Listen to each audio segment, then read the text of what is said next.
เนาะมื้อนี้สิมาเล่นเกมอันนี้ก็เกมคนมักเล่นนะอันนี้นะที่ซื้อไว้แล้วไปเบิ่งเกมเลยเนาะเบิ่งก่อนอยากแรกนี่เอาตัวนี้เลยบ่เอาเริ่มลิน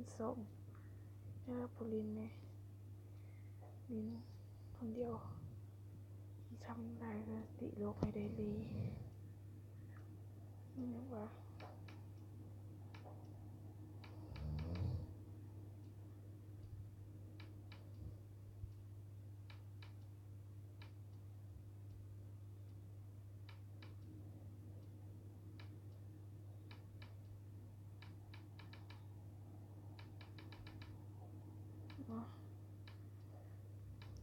เกมนี้ก็สิเป็นแนวนี่ว่าให้ลิ้นลงแบบเลื่อนตึกให้ไปตามทิศทางมือเอาเนาะโเสียดายกดผิดแม่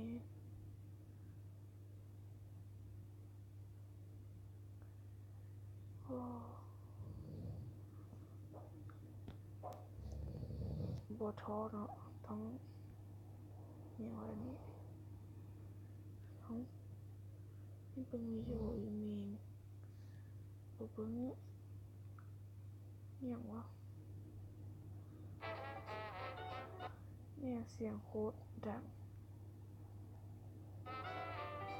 เก่งว่ะเก่งเคยเรียนอยู่เก่งแบบมันเป็นในโลกเนาะแล้วให้ไปอันนั้นเนาะเหยียบเครื่องคนมัน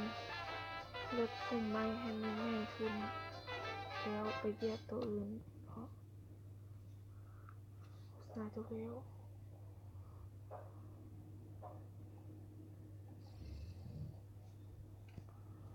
ไปเลย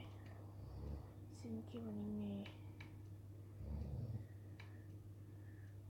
เสียเวลาเมื่อไหร่คลิปนี้ก็เป็นคลิปแล้วที่แบบเว้าออกเสียงเนาะแบบปกติคลิปอื่นเว้าออกเสียงเลย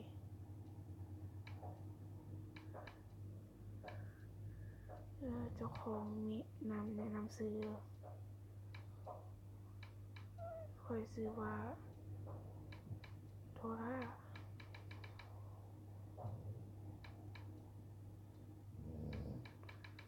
ราเนาะอยู่อายุประมาณ11 ปีแบบห่าวก่อนวัยเนาะอยากเห็นวิดีโอก่อนเลยเห็นอะไรแบบวิดีโอจะกากๆหน่อยนึงแบบบริเวณนึงแล้วโคตรกากเลยแม่งใหญ่เลยเนาะอันนี้ว่าเสียงดูเก็บวะอย่าง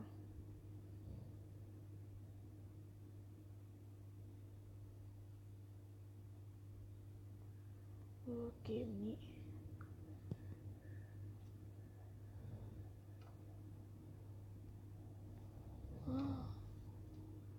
ซื้อไปน้ำวัดนี่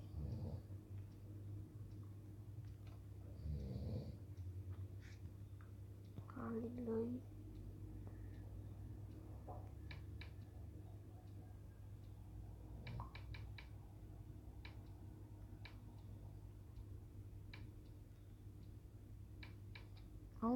เนาะ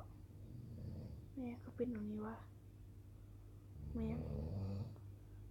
ตังขวด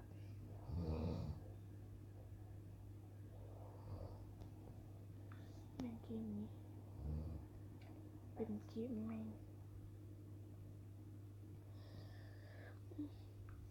กาสีเว้าแบบ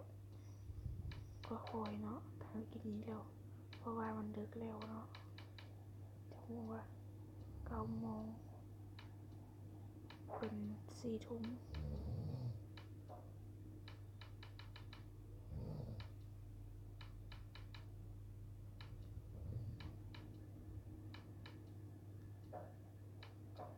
เอาเนาะแม่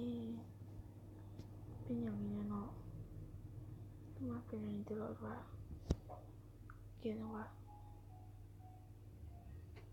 โปรโมทเกมทุกเกมเลย2 ใน 10เห็นอย่างโปรโมทประทุกทุกเกมทุกโฆษณาอย่างเลยออกจากโฆษณาเพราะว่าบ่มี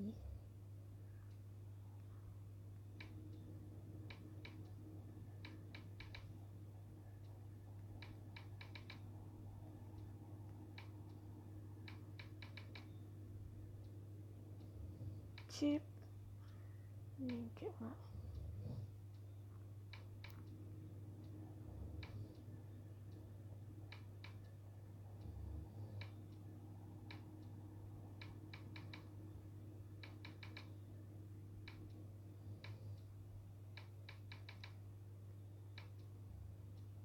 เกมนี้บางคนก็สิรู้จักเนาะเพราะว่าแบบมันฮิตไปทั่วโลกเลยไผก็ดินนะบอกให้เลยว่าเป็นคนลาวเนาะ